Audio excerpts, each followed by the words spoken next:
Sadhguru, these days many people are diagnosed with thyroid problems, either hypothyroidism or hyper or hypothyroidism. Even though we are consuming iodized salt, still thyroid problems are prevalent. What is the cause of the increase in these problems? Is it stress-related, like diabetes or hypertension? Can we overcome these conditions with Hatha Yoga or Kriya, or being in a consecrated space like Isha Center? What are the things we can do to come out of it? I think a whole lot of people have come out of it with Hatha Yoga practice, no question about it. Being in a consecrated place definitely adds to it. But this pretty widespread manifestation of thyroid imbalance. So we must understand this. What you're calling as thyroid, in yoga we don't look at the glands like that. But medically, what you're calling as thyroid is that secretion within you which is trying to calibrate your system on a daily basis. It's just calibrating how much digestion should happen, how much energy should be produced, how much fat should be produced, how much muscle should be built, everything. It's trying to calibrate your physical structure. Your physical structure is very closely related to your psychological structure. Today, there is substantial evidence to show you that if you sit here and think of the mountain, your glandular function will happen in a certain way. If you think about a tiger, it'll happen another way. You think about an ocean, it'll happen another way. You think of a man or a woman, it'll happen another way. Just a thought, nothing. No contact with mountain, no contact with tiger, no contact with man, woman or ocean. Just a thought will fluctuate the glandular function. I'm saying that is how fine the system is, that it is trying to calibrate everything to keep you in a good place. The problem with you is, you need a bullock cart because you are the missing link. You need a bullock cart, but they gave you a fine spaceship. Every little thing will do a world of things. Simply if you touch it, go boom, waves of stuff happening in the system. Simply if you look like this and make one conclusion about the tree, this will go into many varieties of chemical and other kinds of variations. Glandular functions will change. Wherever you may be, whether you're in Mumbai or New York or London, wherever, just look at the situation in which you're walking.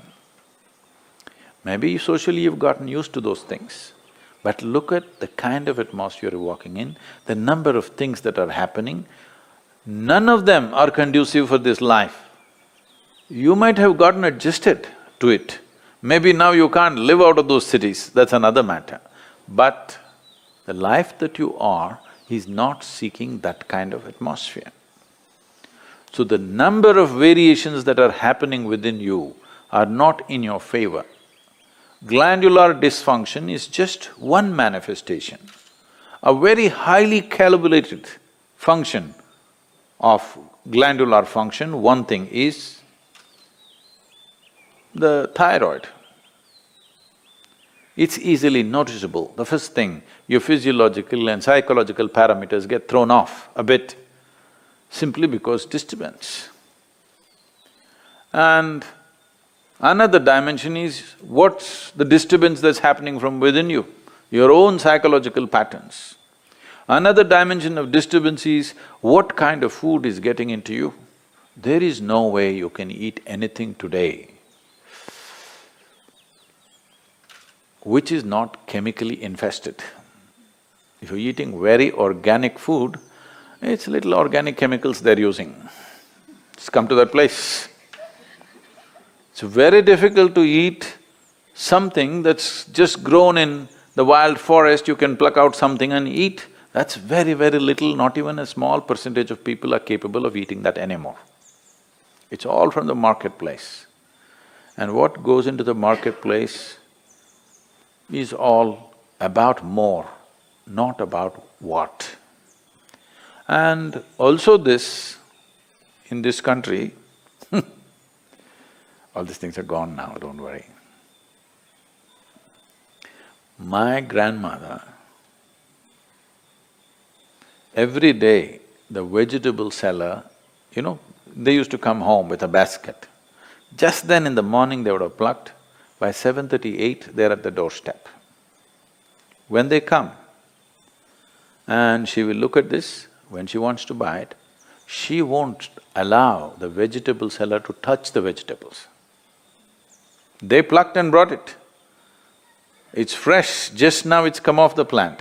But if it has to go into the balance or if she has to choose 1, 2, 3, 4 like this, she won't let them touch it. You don't touch my vegetables. This is not to keep bacteria away. She doesn't want that woman or that man to touch the vegetables that her children and grandchildren will eat. She will touch it in a certain way. She will fondle it, she'll caress it, she'll look at it like this, and then she will cut it and make it. Don't think this is all funny. If all these things are missing in your life, you have to take pills to manage your glandular function, and there is no way by popping a pill you can get it into balance, you can suppress it. You cannot get it into proper balance, no way, because every day it's different, every moment it's different. This is calibration, a very active calibration that's happening. You kill it and just take a pill and somehow manage. You are a little dysfunctional machine. With this dysfunctional machine will manifest in so many ways, and you will only know it when you stretch it. When you're living with minimal stuff, it won't show up. It's like this. See, even if you have a flat tire on your car, at 20 kilometers you can drive home, Some things will crack up, some things will tear up, but still you can drive. Only if you're hitting 200 kilometers per hour, then if the tire goes flat, then you know you fly off the road. So that's all it is. If all these things are taken care of well, now when you rev up your life to function at a much higher level, simply it'll go. Now you rev up your life without bringing that balance, then you see it'll freak. You will see this happening all around you every day. So, to invest that much into our lives, well, you can't leave your city and go and live in the jungle. You can't leave the atmospheres and go away. At least you must equip yourself so that those things don't have too much impact on you. It'll anyway have impact, but how much is the question? How much impact? At least within your home, surround yourself with some plants. If there is no space, fill your room. This is going to have some freaky bedrooms. Open up half the roof. Oh, but there's another floor above, Sadhguru. Okay, open up the damn walls so that some sunlight comes into you. Yes. Not everything is closed and just one air conditioner is going brrrr all the time. This is one thing, the reverberations around you are freaking this body completely, all the time, brrrr. Particularly when I'm outside the country, particularly in United States. Even in Europe it's a little better. In United States, all the time something is buzzing, endlessly. When I come here, it's like, just still, which makes you alive. Everything is buzzing, you're like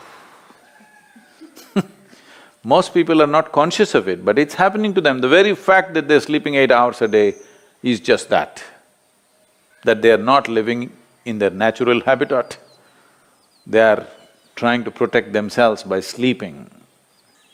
So, to protect yourself from disease, to protect yourself from mental illnesses, to protect yourself from all kinds of imbalances, you sleep 8–10 hours a day. This is half your life, you're dead. Death is always a good fix. But that's not the fix we are looking for. We are looking for a life fix, not an end fix. If you end something, it is fixed, isn't it? Fixed or no? Fixed, but not the way we want. We want to be here, alive and be fully fixed. So if this has to happen, you can. I know you may look freaky, even I will think you're freaky. But you can bring some plant life into place where you sleep. When you walk, you must always be conscious of the life other than human life. Most people are not even conscious of the human beings, so I'm reminding you, you must be conscious of everything that is alive. A tree, a plant, a blade of grass, a grasshopper hopping, and the people that you don't like are passing by. All kinds of things. You must be alive to everything. Don't need to do any, oh, I love the tree.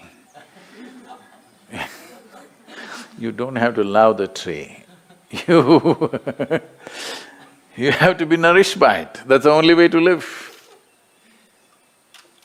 You like it or not, it's nourishing you right now. Consciously, if you do it, everything will work better. Something as simple as being alive to everything around you, indiscriminately, may regularize your thyroid problems.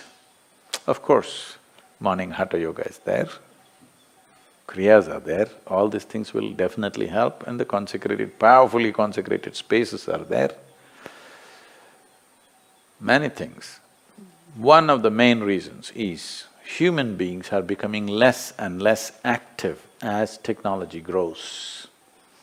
In a day, on an average human being, how much activity, physical activity they used to perform in the past, previous generations of people, and how much physical activity all of us are performing right now is abysmally low.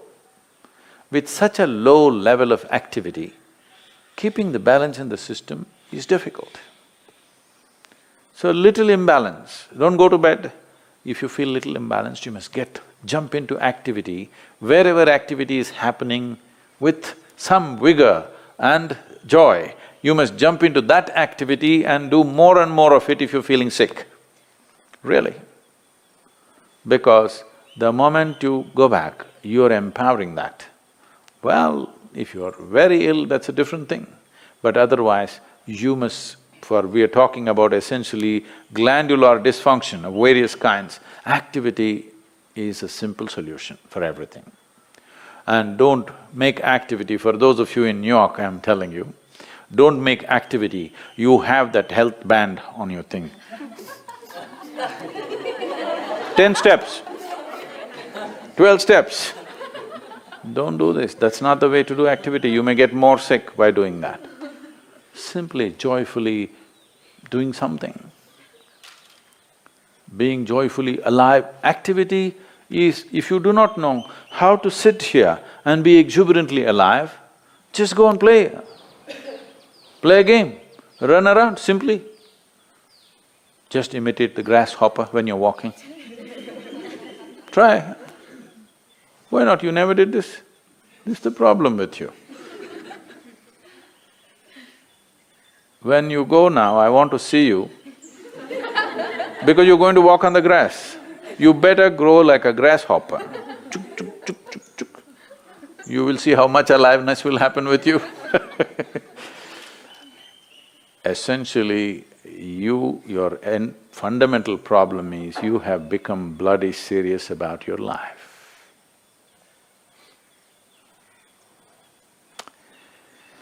So, we have to again remind you, you will die anyway.